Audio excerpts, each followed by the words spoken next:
No one sees the Wizard of Oz. Not no way, not no how.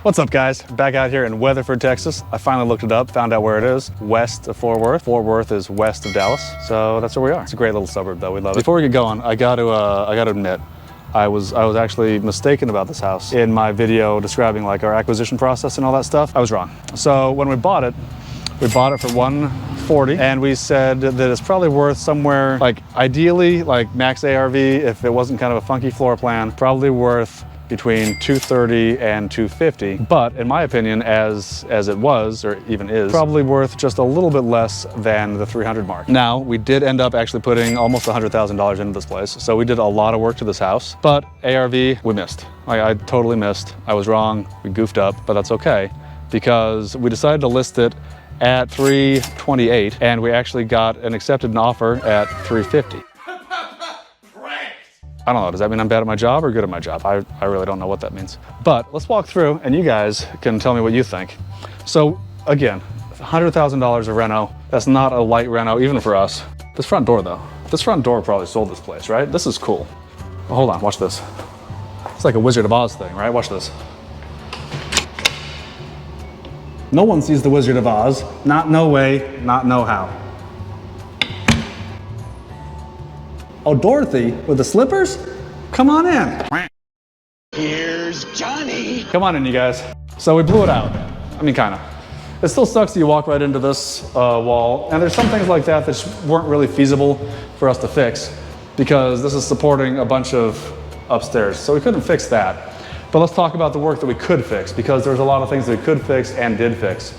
So I am standing in a sunken living room. Not sunken anymore. We raised that up. And sunken living rooms in this market, maybe not such a big deal, but the problem with this particular one was it sunk down here in the middle with a square, and then it raised up here, which was kind of weird. And then there's a big sliding door that was right here. And then you step down into this room. If you want to see that video, we'll put the link down below so you can take a look and see what I'm talking about. But it just messed up the entire flow. We raised this up just a little bit. We fixed the sunken living room, gave this kind of big game room some nice appeal, and just turned it into a really nice, functional, livable, usable space. I like it. Actually, if I wanted to live in Weatherford, I'd probably keep this house. Like, this is a nice house. New secondary AC through here. We have it going on because it's like 90-something degrees outside. Texas in June, right? It's a little toasty. We got our beautiful fixtures. Let's take a walk and see what else we did. Oh, this thing, this is cool, right? That's the problem with changing strategies kind of midstream, was when we bought the house, I wanted to do a light reno, stick it on the market because of the funkiness of the floor plan, kind of below the even below maybe 280. Problem was, once we got going, I didn't really see where a convenient place was to stop. So we didn't stop, we just kind of kept going. And one of the things that we added, even after the floor, I think, was this fireplace. It looked not good. So we'll put a picture up here of what the old one looked like. It was not cool. So we busted all that out. It was heavy. I mean, I didn't do it. This is called Austin stone for you guys that aren't in Texas. Basically, it's white like concrete, but it mimics limestone found, I think, in like the hill country around Austin or something like that. So it's a really cool product. It's actually relatively inexpensive, but it looks really, really cool. And I love it for fireplaces, especially in a kind of town like Weatherford out here, where it's a little rural, little country. Some of the features out here, some of the exposed beams, some of the coffered ceilings, a little rustic looking, but hey, it turned out nice, right? So that fireplace, I think, really sets it off, even more than like maybe a high-end granite or tile would have. And again, we were only trying to hit like 300. Kitchen, the only thing we saved money on was we kept the existing cabinets because they were functional and the plan was really good. Could we have gotten more if we'd replaced the cabinets? I mean, to be honest, probably not, I'm not sure. But we did do a nice gray granite, nice tile backsplash, new knobs, all new appliances, new oven, new dishwasher. We did save money on the fridge, no new fridge. So, I mean, hey, if you're doing 100 grand, saving $1,000, honestly, it kind of helps a little bit, doesn't it? So definitely not a light paint and carpet kind of dust off. We kind of decided to just go for it and make it happen. Come on upstairs.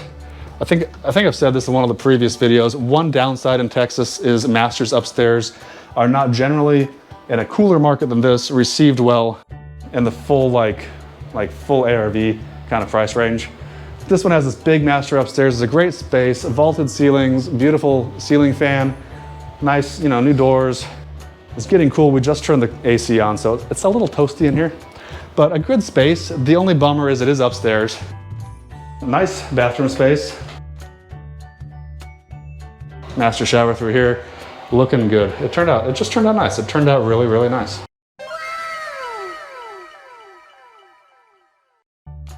So one cool thing about the master upstairs and this particular house is,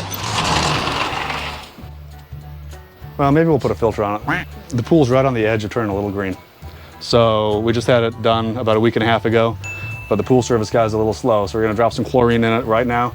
We're gonna get him out here and glue that thing up before we get this thing sold. We're fixing to close. Fixing to, remember, texting for about to get ready to. Close hopefully by the end of the month. This is June 18th, so we're targeting July 1st. Now we'll see, we have a couple repairs to do, some things that we have to knock out, but overall, turned out really well. Wintertime, there's kind of a view of the valley over there. It's really neat. So that helped fix the master upstairs. A decent little view out the back.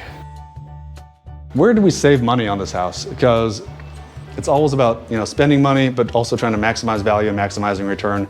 It's a hot market. We went over ask on this house, what, $25,000, something like that, $20,000, I'm not sure. We saved money. We didn't scrape the popcorn. Maybe we should have. We didn't do the kitchen cabinets. Maybe we should have. And we didn't do the windows. But popcorn, $5,000. Kitchen cabinets, $7, $8,000. Windows, there's a lot of windows, $10,000. Would we have gotten another $20,000 out of this house? $370? Honestly, I don't think so. So I think we did okay. I think we made the right choice. Again, going back to kind of the functional aspects of it, there's not a secondary bathroom upstairs. This bathroom's attached like a Jack and Jill bathroom through the two kind of secondary bedrooms. So ideally, this much living space upstairs, almost half of it is upstairs. You'd kind of want to have another bathroom up here. Things like that in a hot market, maybe they don't matter quite so much. A slower market, you want to adjust the pricing. Turned out well though, sold, right? Here's a bro tip, if you will. A, always close toilet seats because they look better. B, we love using this shiny gray tile for surrounds and floors in secondary bathrooms and for floors in masters. We literally had probably 5 boxes left over from here because we miscounted something and we just moved them over to another house. So we're using them over there, turned out great. Cruise on through this bedroom here and we'll end up in the upstairs game room, which is a really cool multi-use, multifunctional room. So when we got this place, it had a fake wall, like right here, right, lined up between these windows, and like secret hideaway compartment over here. It's kind of cool. And I scratched my head for a while, figuring like, well, what do we do with this place? And this is where the scope creep, technical term, we're starting wanting to do this kind of scope, and then next thing you know, we're adding on extra stuff. So that's where the scope creep on this place also caught up to us. We already painted everything. I walk in here and go, man, this room looks dumb. Rip the wall out, fix the drywall, paint it. And we did, and it turned out great. It's a secondary playroom upstairs. You'd have a pool table up here, movie theater room, just whatever you want to do. So let's recap the numbers. We bought it at $140. We put right around $100,000 into it, probably a little bit above. We're gonna be peaking up a little bit.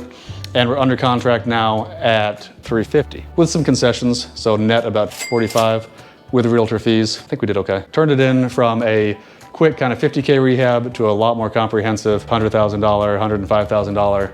Just make it nice, make it turn out well. What do you guys think? In the comments, let me know what you think. And while you're in the comments, smash the like button for the algorithm, subscribe, and turn on those notifications so you can get more quality content like this. Thanks, guys.